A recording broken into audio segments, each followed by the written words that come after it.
We had a good and constructive meeting, and I used the opportunity to acknowledge that Mr. Anastasiades has made a positive contribution. And we also discussed the fact that so far this has not taken us out of the impasse that we are in. As I said yesterday, I'm concerned, I'm increasingly concerned that things are not moving, and I'm afraid that as they are not moving, they are de facto moving in the wrong direction. But I think we should see that a step has been taken by Mr. Anastasiades, and that's something to build further on. And I now call on all sides, also the Turkish Cypriot side, to recognize this, and this will be issues that I will bring to the Security Council's attention when I meet them in a week and a half. Do you have any new ideas to lead the deadlock? Well, you see, my proposals haven't always been successful here, and I'm also now very eager to hear what the leaders think themselves, because what I can tell you is that I see two leaders who are strongly arguing in favor of a return to the talks. The problem is that we're not been able to sort out the factors in the right order so that the talks can actually start. And I will reiterate that it's a sad paradox that there is much more agreement on the future than on the present. And the disagreement about the present precludes us from actually moving towards the future, over which there is quite a lot of agreement, particularly in the issue of hydrocarbons, where the issues of federal competences and shared revenues is already established. But despite of that, we are seeing prolonged crisis over hydrocarbons, which serves no one and which takes us nowhere. Sir, Mr. Anastasiades made a proposal, as you said before, but it was not only rejected by the other side, but we have a new NAFTEX here.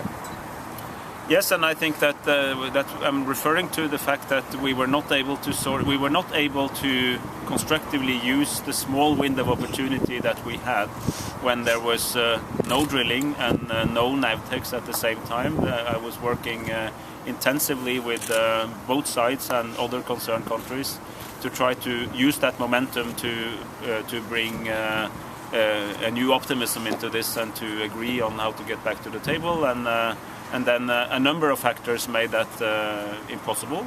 But we're not giving up, because we still think there should be room for that. But right now there are no prospects for an immediate meeting, and I think that will be the truth for quite a while. So do you think that it's the Greek Cypriot side has to stop the drilling in order to go back to the negotiation? I recognize that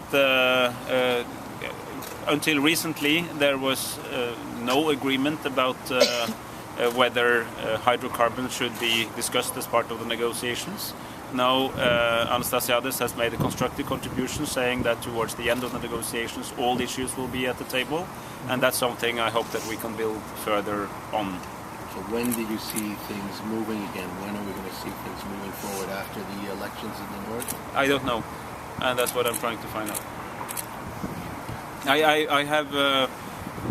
I have said in many previous meetings with you that I'm a realistic optimist. I believe that's still true, but I'm getting increasingly concerned, because if you remember in October I said that if this hydrocarbons crisis would last for a few weeks or even a few months, it would not threaten the process itself. Now it's lingering on.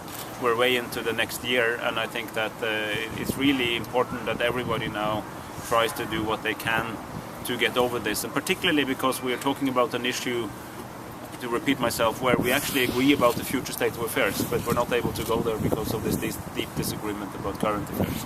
Sir, one last question, please. Do you have any idea of the key factors that have made things impossible up to now?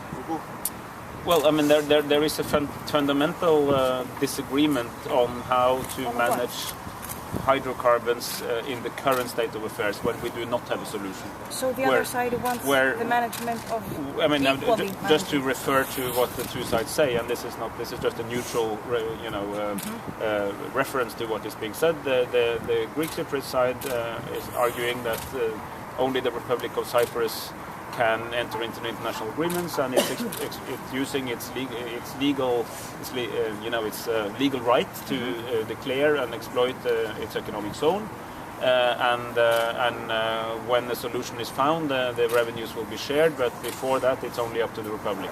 And the Turkish Cypriot position is that the two entities are all concerned about decisions that are being made now, and there should be some kind of consultation going on even now, looking forward to a future federation, so that the two sides should start acting in the federal way, even if the federation is not established.